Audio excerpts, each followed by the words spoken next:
The preceding program was paid broadcast. Any ideas, comments, and opinion expressed by the program hosts do not necessarily reflect the views and opinion of the station. The program and its producers are not affiliated with the station.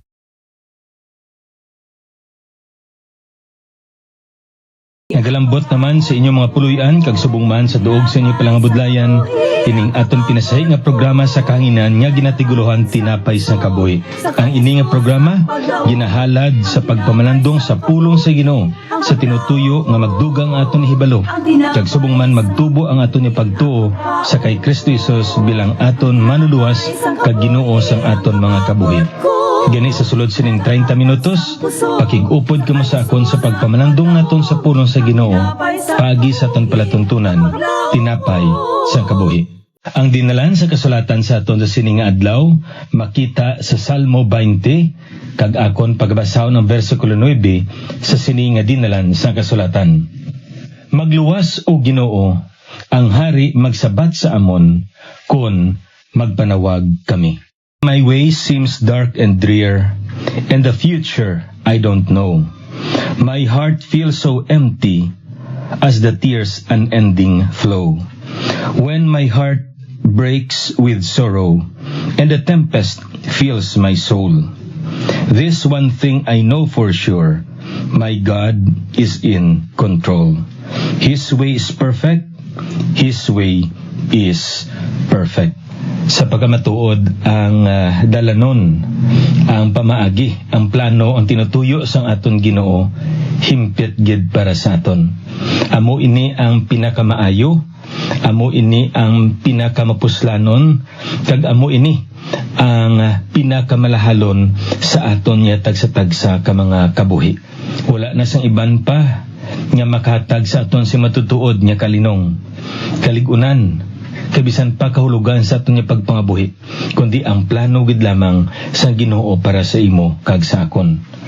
Abyan kon nagapangita ka sang kahulugan sa imo nga pagpangabuhi, hindi ka na mangita kung sa diin pa, kundi balik ikaw sa pulong sang Dios.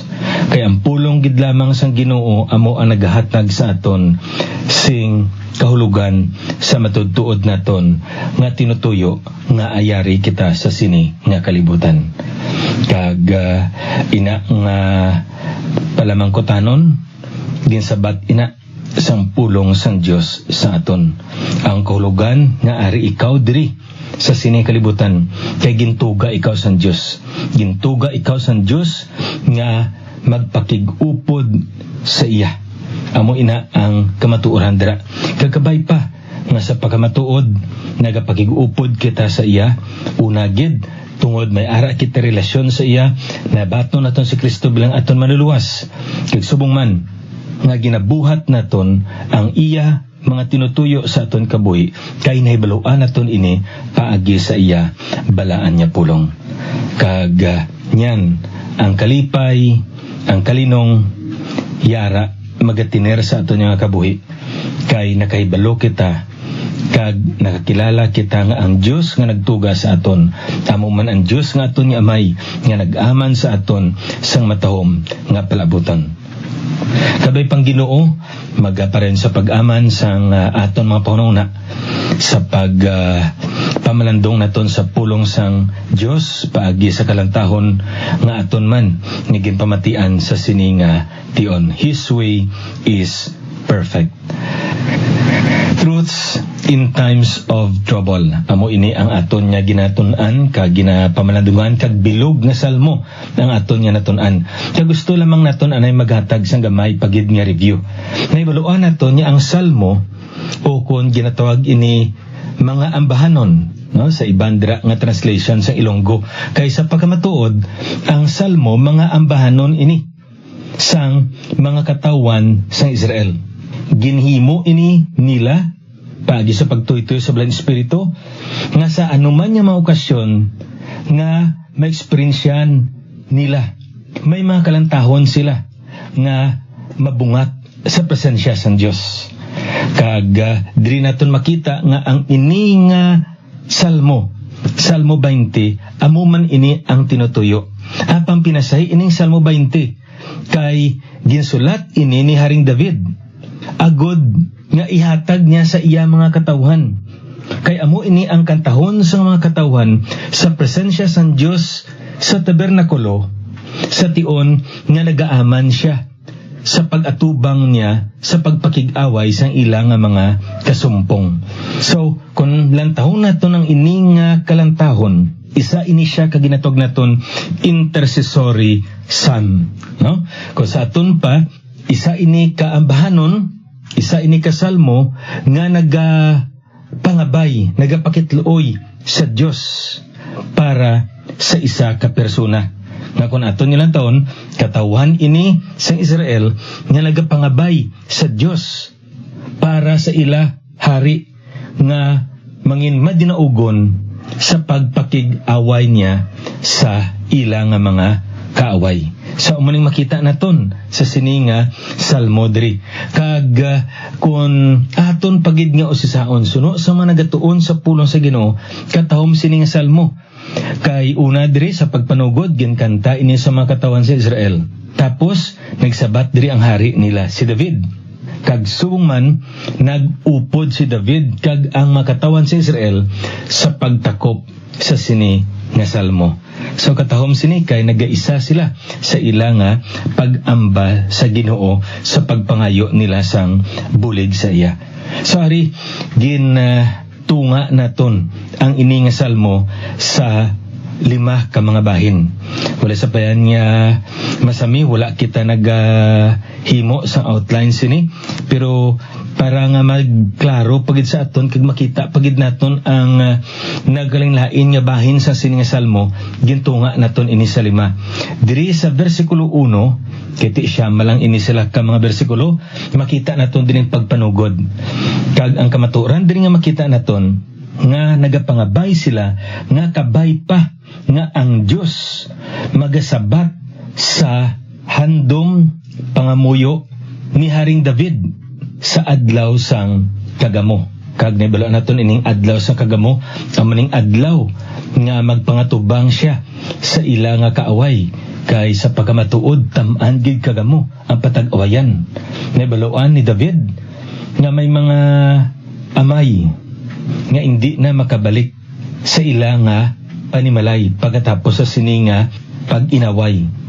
Kay nautas na ang iyang kabuhi digto sa patag-awayan. May mga magulang nga mga kalalakinan nga magbalik sa ila nga panimalay apang may mga samad. Kagayan ang iban, hindi na tadlong ang ila nga lakat, ukon bulag na sila, ukon madamo na sila sing kaperdihan sa lawas. Ina tungod sang resulta sang pagpakig-away. Kagayan madamo pagid sang mga butang nga may tabo sa patag-awayan. Gani gintawag ini nga adlaw sang kagamo. Kag nagarepresentar ini sang tanan-tanan man nga aspeto sang adlaw sang kagamo naton. Kag nibaloan naton nga ang kamatuoran diri nga nakita naton nga ang tagsatagsa ka anak sang Dios may ara gid nga ginaman ang Ginoo sa iya nga adlaw sang kagamo. Hindi naton may baluan kung saan mag-abot ining adlaw sang kagamo. Kag hindi naton may baluan kung ano ini kalawig. Hasta saan ini magatiner sa imo kag sa akon. Apang ang isa lang kabutang nga nakasiguro kita kag amo ning makita naton diri, no? Sa katapusan niya bahin sa bersikulo 9 nga ang Ginoo magasabat, magabulig kag maghatag sing kadalagan sa iya nga mga kaanakan. Kay amo ining plano, amo ining handom sang Dios sa imo kag sa akon subong man sa katawan sa Israel kaupod sa ilang hari nga amo si Haring David. So umuning makita naton diri na pag-abot naton sa bersikulo 2 tubtob 5 ang kamaturan diri nga makita naton the cry of the people, ang pagpanawag sang mga katawan sa Israel sa aton Dios para sa ila hari nga sabton sa Ginoo ang handom sang ilang hari nga mangin madinaugon sa patag-awayan. Diri sa bersikulo 6 nagsabat diri ang ilang hari, the confidence of the king. Kag ano ini nga ang Ginoo magaluwas gid, magatipig, magatag sing kadalagan sa iya nga hinaplas. But silingon sini nga si David nagatuo nga siya gintawag san Dios sa sina nga posisyon, sa sina mismo nga tion. Kag tungod sini iya nga ginakaptan sini nga may ara dako nya kasiguruhan nya ang Ginoo magabulig kay ang Ginoo mismo ang nagbutang sa iya sa sina nga posisyon. Pag-abot nato sa versikulo 7, tubtob na ini sa versikulo 9, nag-isa ang tingog ni David nga makatawan sa Israel sa pagdayaw sa Ginoo, the consolation of the people of Israel together with their king. Kag pagpasalamat ini. Kag pag-abot nato sa versikulo 9, diri na nato makita ang conclusion, ang pagtakop. Kaga maning aton pagatun-an subong ang pagtakop sa sininga salmo diri. Now, sa isa lang kabutang nga gusto na akong isa-isa sa aton tunga subong, ang katahom sa sininga salmo kay amo sini. Ang katawan sa Israel sa tunga sang kagamo nag-isa sila. Nga para sa ila ang kadalag-an ni David kadalag-an nila. Ang kapirdihan ni David, kapirdihan man nila. May pag-isa sila. Kag-ari, si Haring David, nakita niya, kag wala siya nag-atras sa iyang responsibilidad. Wala siya nanago. Wala siya nagtalikod. Wala siya nagpalagyo. Kundi, ginamanan niya ang adlaw sang kagamo. Ngayon maisog siya sa pagatubang, sa pagpangkat ni ginatubang sa bilog na nasyon sang Israel. Now, para sa aton, ano ang ginatawag naton diri espirituhanon nga kahulugan, the spiritual value sa sini nga dinalan sa kasulatan? Ayan sa aton subong ang prinsipyo nga makita naton nga mo sini. Ang aton nga nasyon nagapanangatubang sa isa kaadlaw sang kagamo. Kag ini bilog nga nasyon naton ang napiktuhan sini. Kag kita nga mga tumuluo may bahin sini nga pangamuyuan naton ang aton mga pangulo nga mangin maalamon sila kag subong man nga hatagan sila sing Ginoo sing bugay nga ila ini mapangatubang ang ila responsibilidad nga gintugyan sang Dios sa ila mismo. Kay ang Ginoo amo ang nagbutang sa ila sa sina mismo nga posisyon. So amo ning aton gali moral responsibility. Kabay pa nga nagapangamuyo kita sa aton nga mga pangulo. Kabay pa nga ginapangamuyuan naton ang tagsa-tagsa ka mga persona nga yara sa panguluhan naton. Ayan, hindi man naton ini masambit na ng tanan. Ayan, ang iba nila nga mga polisiya, hindi man kita kubinsido sini kag wala man kita nag-ayon sini kinakita naton nga do hindi man amo. Apang may ara gid kita responsibilidad nga mag pangamuyo sa ila. May panalabton sila sa Dios pila ka adlaw bilang mga tagpangulo sang aton nga nasyon. Kag kita may panalabton man kita sa Dios sa pila ka adlaw kung paano naton ginhimo ang aton bahin bilang mga pumuluyo sa sini nga nasyon. So amo ning makita naton ni prinsipyo diri. Now, so padayon kita diri sa bersikulo 11. Ang ginhambal diri sang sini nga salmo sa katapusan, magluwas o Ginoo ang hari magsabat sa amon kun magpanawag kami. Save Lord, let the King hear us when we call. Now kung lang taon naton kag i-paraphrase naton ang ini bala nga salmo, ang gusto diri ipahayag sa sini nga salmo amo sini, Lord, grant victory to our King, because His victory is our victory as well. His happiness is also our happiness. May the King answer us in the day of trouble. Now, kung lang taon naton diri, masapuan naton sa ginambal naton, isa ini kaambahanon nga sa diin nagpatunga ang katawan sa Israel para sa ila nga hari kag nagpakitluoy diri sa aton nga Dios. Kag diri naton masapuan nga tam-an diri kadako ang pagsalig sa katawan sa Israel nga sabton sa Ginoo ang ila nga pangamuyo. Nga kung lang taon naton diri, masapuan naton nga nagahandom sila, nagantisipar sila sa pagsabat sa Ginoo sa paghatag sa ila sing kadalagan. Kag sa tunga sini, duha ka butang makita naton sa ila nga angkon sa kadalagan, ginpahayag nila ang ila nga pagsalig hindi sa mga soldado nila kag sa hinganiban nga ginakaptan sa ila mga soldado, kundi sa ila nga Dios. Ikaduha diri nga para sa ila ang ila kadalagan, ang Dios ang naghimo sini. Amunin kamatuoran diri nga makita naton, their dependence lies upon God, not on their own strength, and that the cause of their victory was God, not them. Amo ni ang gusto ipahayag sang Salmo 20 versikulo 9 sa aton diri. So kung aton nga lang taon, anong prinsipyo diri nga makita naton in times of trouble? What are some of the principles that we can see in this particular passage? First, in the area of prayer. Sa bahin sa pagpangamuyo, sa tiyon niya mag-abot ang adlaw sang kagamo sa aton kabuhi, hindi naton pagkalipatan sa pagpangamuyo. Kung may isa pa ko isang malipatan naton ang pagpangamuyo, mangita kita anay pamaagi. Kung masulbar naton pagi sa aton yang kaugalingon, mamaniubra pa lang naton, hindi kita anay pangayo bulig sa Dios, hindi kita ni mga muyo. Pero kung lang taon naton sa pulong sa Ginoo, gapreparar sila bahin sa ila preparasyon, amo ang paglakat sa tabernakulo kag mag-amba sa sininga ambahanon. So kung sa aton pa diri naton gili makita nga mo sini, in the area of prayer, we need to evidence our confidence in God through our prayers. Ipakita naton ang aton gali nga pagsalig sa Ginoo pagi sa aton pangamuyo. Nga kung lang taon naton bala ang inibala nga dinalan sa kasulatan sa paghambal diri sa mga katawhan sa Israel. Save, Lord, let the king hear us when we call.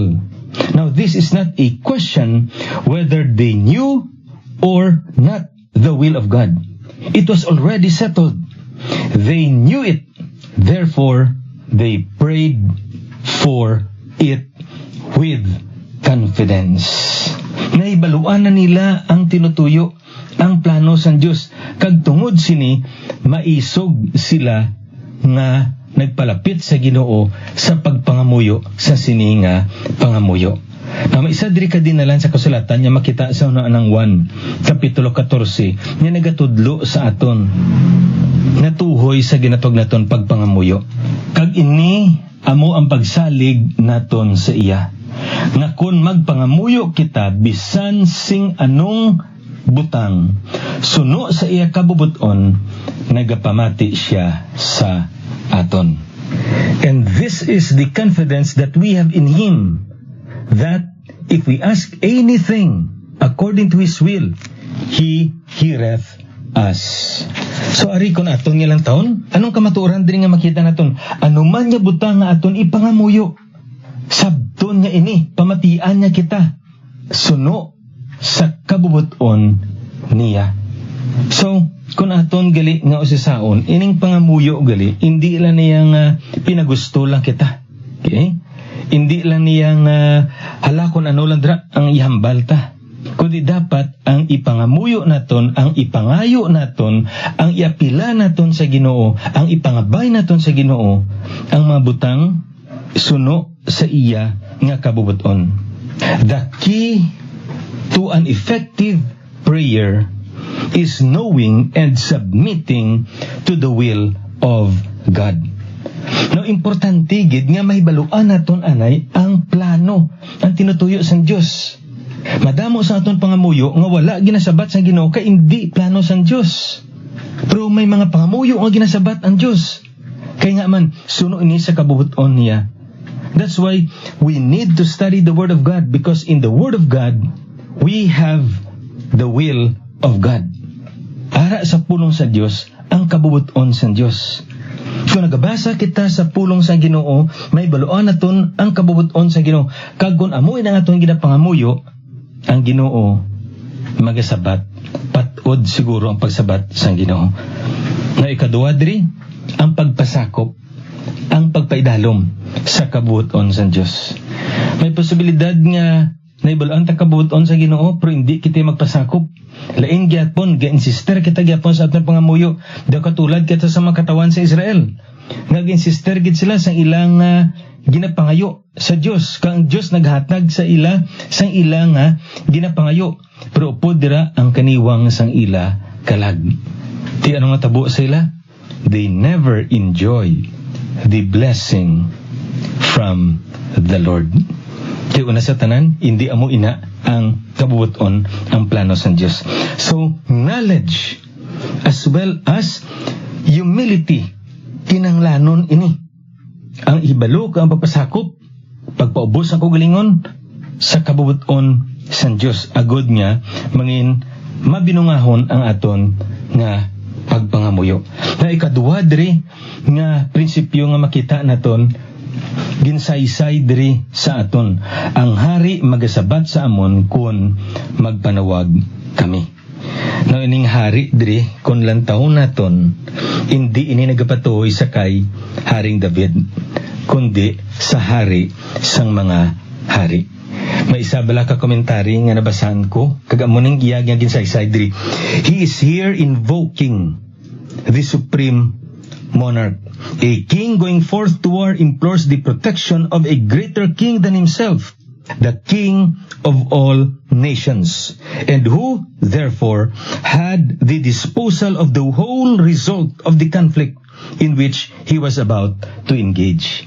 So kung sa aton pa, nag-apilar siya, niya Ginoo, ikaw ding matutod nga hari, galamiton lamang ako. Kag tungod sini, natun-an niya magpasakop sa iya nga kabuoton. So in the area of our perspective, we need to learn to look at circumstances. We must learn to look beyond the circumstances we are facing. Nagapayag ini nga may mga plano kag may mga tinutuyo ang Diyos. Ang pagsalig ni David ang katawan sa Israel, hindi sa iya kagulingon o kung sa ilang hari, kundi pagsalig nila sa hari sa mga hari, nga amo mismo ang nabutang sa ilang hari, nga magpangulo sa ila. Nakita ini sang mga katawhan sang nasyon sang Israel. Isa kabutang bala nga kung naibaluan naton ang aton tinutuyo, tapos magpangabuhi. Ano man kabudlay, ano man kadako sa pagpangkat, kung naibaluan mo imo tinutuyo, makapadayon ka. Do katulad bala sa isa ka iloy, single mother, tungod niya ang ihandom nga mabuligan niya ang iya nga anak. Bisan ano pa nga ulubrahon, bisan ano pa nga kabudlay, bisan ano pa na ang kakapoy, nagapadayon siya. Kay para ini sa iya nga anak. Sa atong Kristiyano niya pagkabuhi amo masini. If we learn to look beyond the circumstances we are facing, we will be able to succeed. Why? Ang ginambal sa Biblia sa aton, may adlaw gid sang kagamo. Kag subong man nya patod ang pagbulig sang Ginoo sa imo kag sa akon. Ang ika-tatlo diri nga kamatuoran nga makita naton in the area of preparation. Our confidence for success over our days of trouble is not primarily and mainly on our preparation, but on God. Naibaluan naton nga walay sapayan nga preparado kita sa pagpangatubang sang adlaw sang kagamo. Ang aton nga preparasyon hindi tuman nga makahatag sa aton, makapatod sang aton kadalagan, kundi ang Dios gid lamang. Ang maning katahom sa mga katawan sa Israel diri, walay sapayan nga nagaaman sila, pero nagapanawag sila sa Dios. Kay para sa ila, ang pagpanawag nila sa Dios bahin ina sa ila pag-aman sa pag-atubang sang ila adlaw sang kagamo. Gani kun aton nga lang tahon diri, kag usasaon sa pulong sa Ginoo, in times of trouble, we should always put our confidence not on the chariots, not on the horses, but upon God.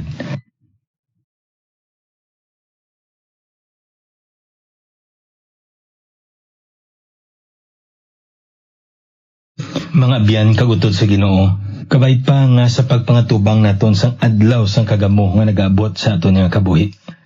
Ayan mga personal ina, ayan sa inyo man nga trabaho, ayan sa inyo man panimalay, ukon sa inyo man komunidad, sa inyo man iglesia, may ara gid nga ginaaman ang Ginoo sa aton nga adlaw sang kagamo. But we should always remember this. We should not forget to pray. We should not forget to maintain our proper perspective. And we should not forget to prepare. Kaya mo ini ang ginatudlo sang sini nga dinalan sa kasulatan sa aton sa pagpangutubang naton sa adlaw sang kagamo nga ginbugay sang Dios sa imo kag sa akon. Sa madason naman ni broadcast ini abyan talagad sa kanginan Pastor Neil Vilches. The Lord bless you.